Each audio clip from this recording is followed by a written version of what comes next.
உலக இதய தினத்தை முன்னிட்டு கோவையில் நடந்த விழிப்புணர்வு வாக்கத்தானில் வானதி எம்எல்ஏ பங்கேற்றார். ரொம்ப முக்கியமான நாள், உலக இதய நாள். மாறிக்கொண்டிருக்கக்கூடிய வாழ்க்கை சூழலில், வாழ்க்கை பழக்க வழக்கங்கள்ல அதிகமாக இதய நோயின் காரணமாக மக்கள் உயிரிழக்கிறார்கள்.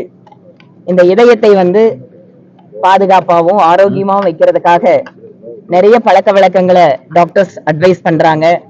அதை எல்லாத்தையும் ஃபாலோ பண்ணணும்னு சின்ன வயசுல இருந்து குழந்தைகளுக்கு மோட்டிவேட் பண்ண வேண்டியிருக்கு. அதனால இந்த நிகழ்ச்சி தமிழ்நாட்டு அரசியல்ல இன்னைக்கு நடக்கக்கூடிய நிகழ்வுகளை அதுல என்னோட கருத்துக்களை கேட்கறதுக்காக வந்திருக்கீங்க. நான் நிச்சயமா காலையில 11 மணிக்கு சந்திக்கிறேன்.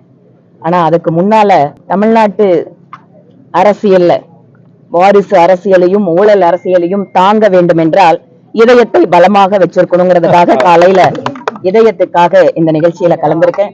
ரொம்ப நன்றி. இதயத்தை பலப்படுத்தி